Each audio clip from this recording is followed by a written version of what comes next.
Hallo Freunde der Sonne, ich bin's wieder, der Nico, der aus Paraguay.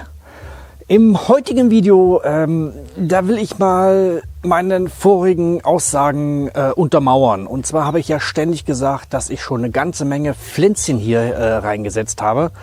Und ja, normalerweise zeige ich ja immer das, was ich auch sage, hat aber in die anderen Videos nicht reingepasst.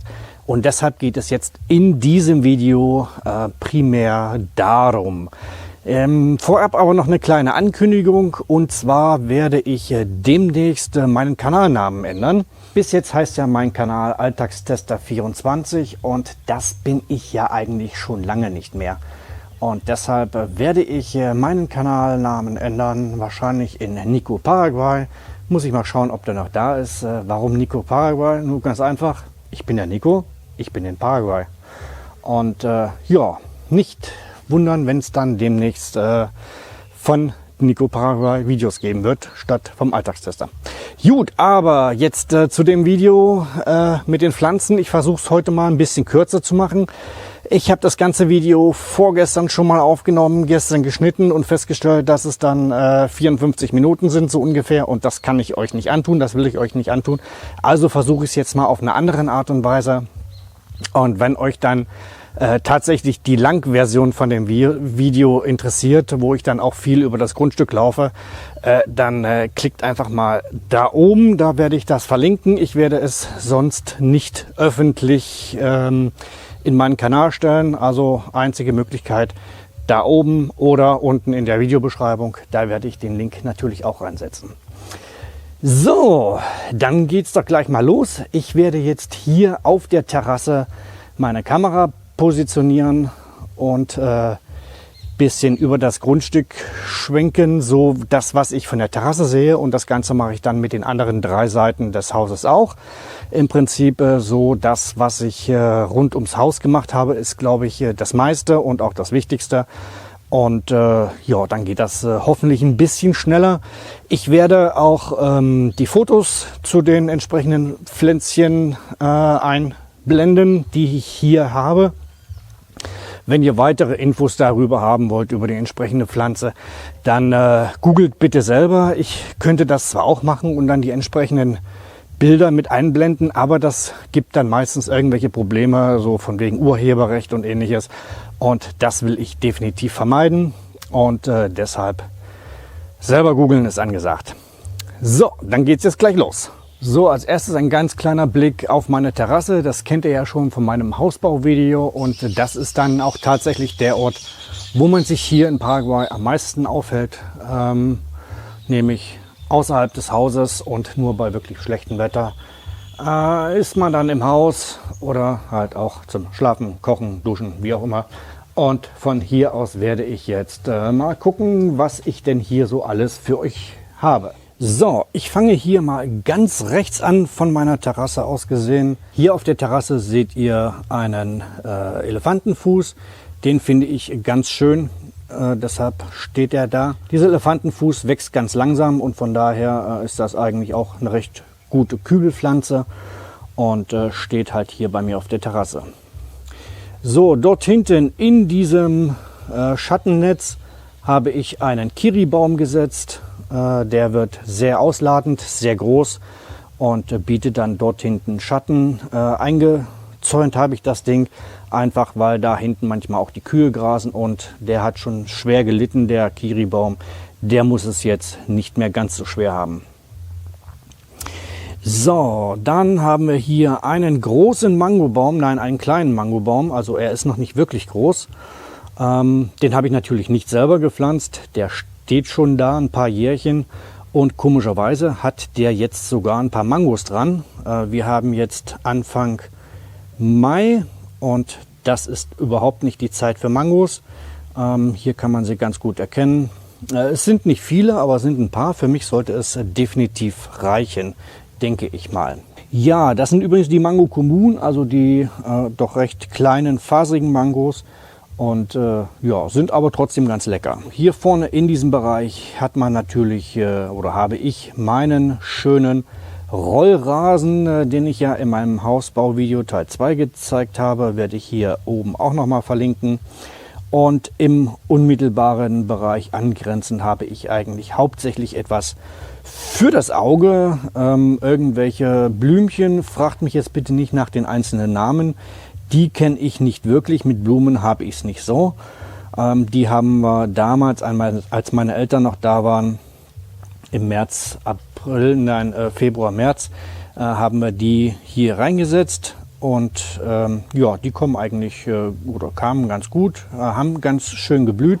Ich gehe mal davon aus, dass das meiste davon einjährig ist und deshalb jetzt größtenteils verblüht ist.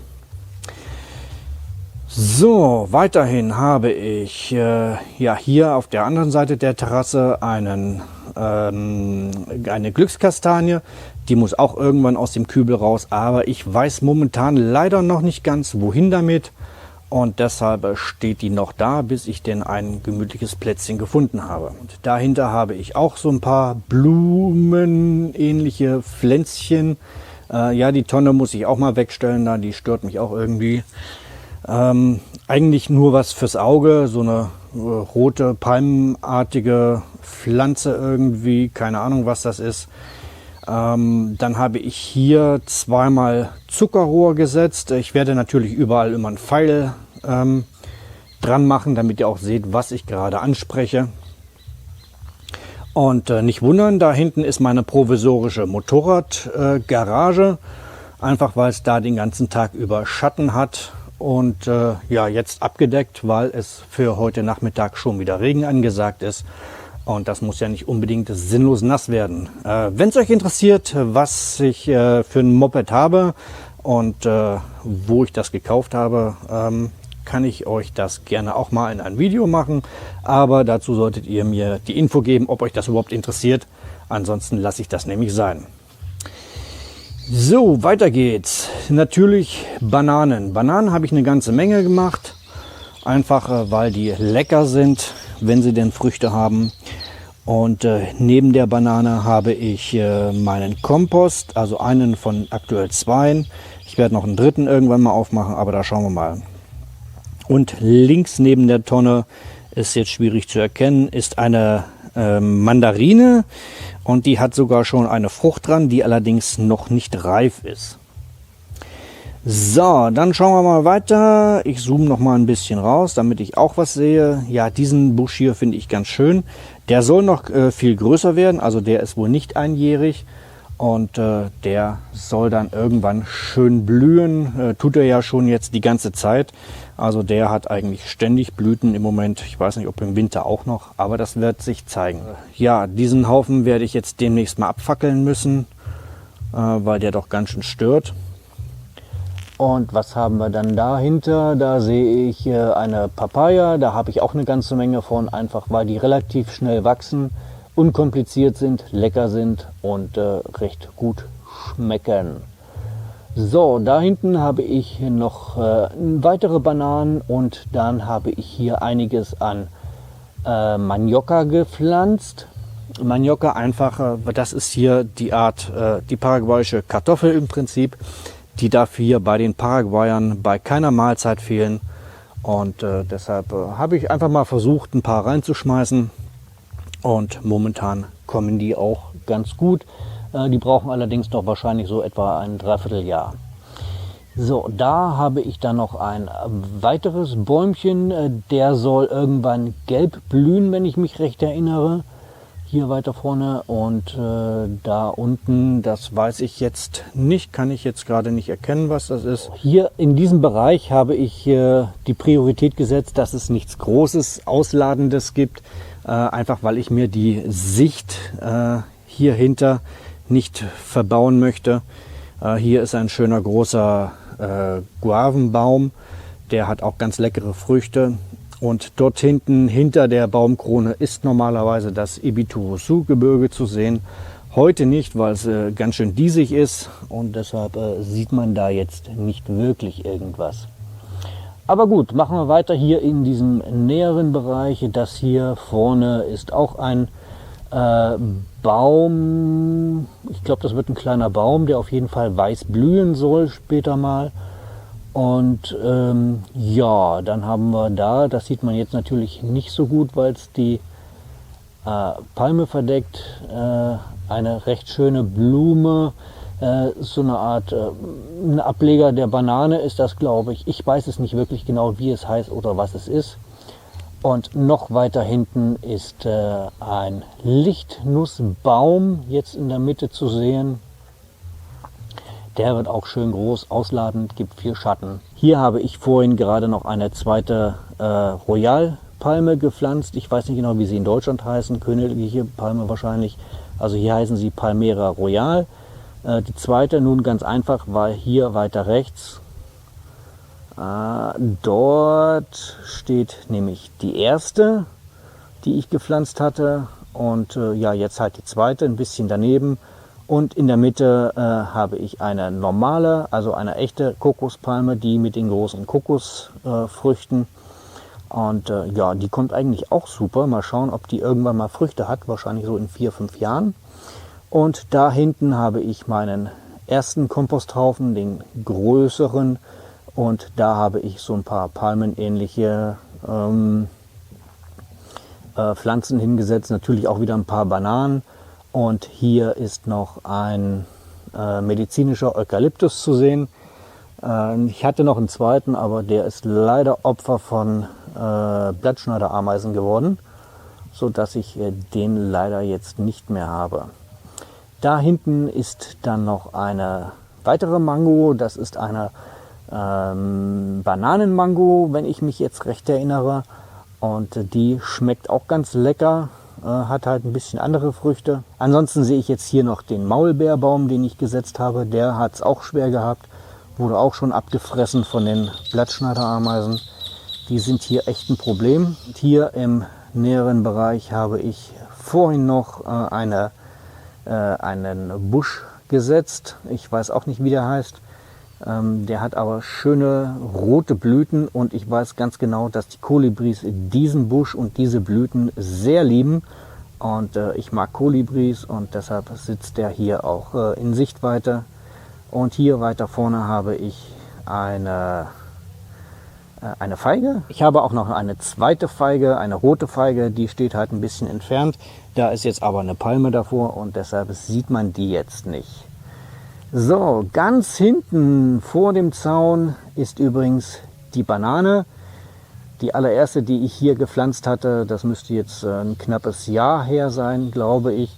Die wird jetzt so um die 2 Meter Stammgröße haben, so ungefähr. Die hatte jetzt schon 4 Ableger gehabt. 3 davon habe ich jetzt abgemacht und woanders hingepflanzt. Und da hinten, weiß ich ganz genau, habe ich noch 2 Avocado-Bäume gesetzt.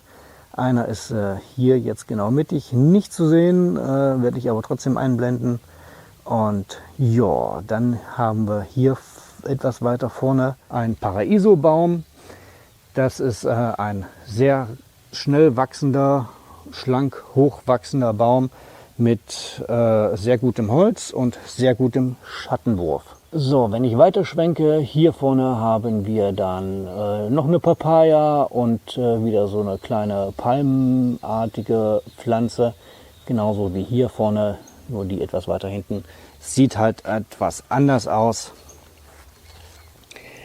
Wenn man hier zwischen die Bäume durchschaut, da ist eine andere Staude, auch ein Busch, der rote Glockenblumen hat. Ich weiß wieder nicht, wie der heißt. Naja, Namen von Blumen habe ich irgendwie nicht so drin. Dann komme ich hier wieder an der Feige vorbei und hatte hier noch einen anderen Busch vergessen. Der hat jetzt schon die erste Blüte dran. Finde ich auch ganz süß. Der wird dann wahrscheinlich auch ein bisschen größer irgendwann. Hatte ich auch einen zweiten von, aber der hat es irgendwie nicht geschafft. Hier neben dem Paraguayer Häuschen, was ja schon da stand, hinter der Mango, da habe ich noch bestehende Zitrusbäume. Zum einen hier die Zitrone, da sieht man jetzt schon 2 Früchte dran. Sehr viel hat er dieses Jahr nicht, keine Ahnung warum. Und dann stehen da noch Mandarinen, Orange, Pomelo und die Apipu, also die einheimischen Mandarinen, die etwas bitterer sind und sauer. Aber bis auf die Orange haben diese leider dieses Jahr auch keine Früchte dran. Keine Ahnung warum, vielleicht war es zu heiß, zu trocken. Ich weiß es nicht. Gut, dann schwenken wir jetzt weiter. Ich bin jetzt im Prinzip parallel zur Terrasse und da hinten habe ich einen Mangobaum gesetzt, eine brasilianische Mango, hier wieder im Schattennetz, damit das Ding halt nicht abgefressen werden wird von den Kühen. Im Vordergrund hier jetzt noch eine weitere Zitrone, die auch wieder ein paar Früchte dran hat, die auch extrem lecker sind. Weiter geht es jetzt hier im Vordergrund, recht nah am Haus, habe ich einen Apfel gesetzt. Glaube ich zumindest, dass es ein Apfel ist, wenn es nicht die Birne ist. Und da hinten habe ich dann weitere Bäumchen. So, jetzt habe ich meine Kamera ein Stückchen neben das Haus gesetzt und da habe ich hier mal eben 5 Bananen hingesetzt. Einfach weil ich den Schatten hier auf das Haus haben möchte. Die Abendsonne steht hier doch recht tief und haut mir dann hier auf die Häuserwand und die wird dann recht warm. Und das möchte ich nicht unbedingt haben, weil das Gästezimmer ist und Gäste mögen es normalerweise nicht ganz so warm im Haus. So, dahinter habe ich noch eine andere Banane. Da bin ich mir jetzt aber nicht ganz sicher, was es für eine ist. Ist ja auch egal, wird sich zeigen. Und hinter dieser Banane ist ein Jackfruchtbaum. Der wurde letztens leider auch von Kühen abgefressen und danach hat er auch noch Besuch gekriegt von Blattschneiderameisen und deshalb sieht er jetzt nicht mehr ganz so schön aus. So, an der Banane hier vorne übrigens, da ist noch ein Paraiso mit drin. Das ist der schöne hohe Schattenbaum und der wird mir dann auch hoffentlich recht schnell Schatten auf das Haus werfen. So, dann haben wir hier 2 kleine Bananen. Ich weiß gar nicht, warum die nicht wirklich größer werden, aber ist ja auch egal. Dahinter habe ich dann einen Granatapfel gesetzt, zusammen mit einer Papaya.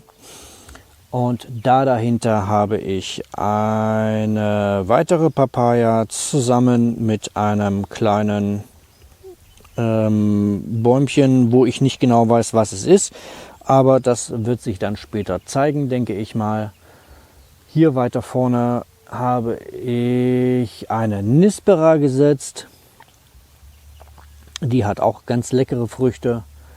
Und noch weiter vorne hier rechts habe ich eine Glückskastanie, die ich vorhin auch schon auf meiner Terrasse gezeigt habe. So, dahinter ist eine weitere Papaya zusammen mit einer Chirimoya. Chirimoya, auch eine sehr leckere Frucht. So, dann sehen wir hier eine kleine schlafende Penny. Nein, die habe ich nicht gepflanzt, die hat sich da selber hingepflanzt. Das macht die halt gerne, die liegt gerne da im Sandkasten und pennt dort. Und ja, hier ist wieder so ein weiß blühendes Bäumchen, später mal soll es weiß blühen. Und ja, dann sind wir wieder auf der anderen Seite, da wo ich die 5 Bananen gepflanzt habe. Und ich werde jetzt wieder meinen Standort wechseln. So, ich stehe jetzt hier zwischen Container und Zaun, also etwas weg vom Häuschen. Und habe dort etwas gepflanzt, wo ich nicht genau weiß, was es ist. Es könnte eventuell eine Kumquat werden, bin mir da aber nicht ganz sicher, weil da mehrere Pflänzchen in dem Töpfchen waren. Und rechts daneben kommt ein Inga.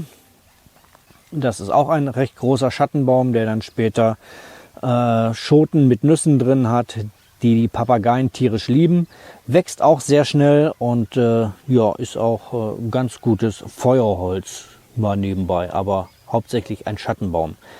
Da habe ich eine weitere Nispera und dahinter steht ein Bäumchen, wo ich nicht genau weiß, was es ist. Ja, das geht mir öfters so. Naja, egal. Hier vorne jedenfalls, das weiß ich, da habe ich einen Lapacho hingesetzt. Lapacho ist der Nationalbaum von Paraguay.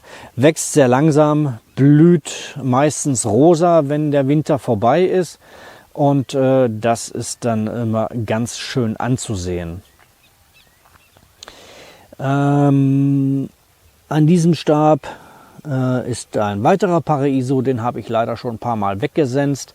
Naja, ist halt so. Und dann habe ich hier noch ein Bäumchen, wo ich auch nicht genau weiß, was es wird. Ich vermute mal, dass es eine Guave wird, aber da bin ich mir nicht ganz sicher.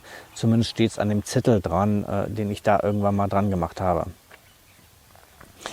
Ja, hier entlang des Zaunes, der ganz schön schief aussieht momentan an der Kamera, habe ich so einige gut riechende, weißblühende Büsche. Also wenn die dann irgendwann mal blühen, dann riechen die echt wahnsinnig toll und haben schöne weiße Blüten. Und die habe ich hier entlang des Zauns mehrfach gesetzt, einfach weil ich diesen Geruch unheimlich mag. So, dann kommt jetzt hier ein Apfelbaum in die Linse und der soll angeblich auch hier in Paraguay Früchte tragen. So, dann habe ich daneben etwas versetzt Richtung Zaun den nächsten weißblühenden Busch und noch weiter daneben rechts den nächsten Apfelbaum. Das sind zwei unterschiedliche Sorten. Ich mag einfach die Vielfalt. Und hinter dem Apfel habe ich noch ein Lapacho gesetzt und bis gestern war da auch noch eine Papaya. Habe gerade gesehen, dass die jetzt inzwischen nicht mehr steht. Wurde wahrscheinlich von den Ameisen abgefressen. Ja, da hinten noch so ein paar Zierpflänzchen, noch eine Papaya mal wieder. Und dann kommt jetzt hier die nächste gepflanzte Mango ins Bild. Müsste auch eine brasilianische Mango sein. Und hier weiter vorne habe ich einen weiteren Baum, wo ich nicht weiß, wie er heißt. Ich weiß nur, wie er aussieht, wenn er groß ist. Und der wird verdammt groß und gibt eine ganze Menge Schatten. So, dann geht es weiter mit dem Schwenk und habe hier einen Kiri gesetzt. Kiri-Baum wächst auch sehr schnell, sehr groß und der wird dann irgendwann mal auch eine Menge Schatten auf meinen Container schmeißen, hoffe ich mal. Außerdem ist er auch medizinisch sehr wertvoll.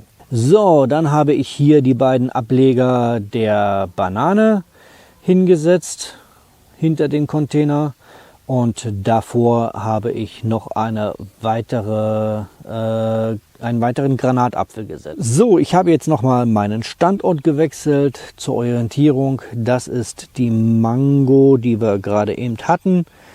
Und ja, weiter am Zaun natürlich diese weißblühenden Büsche.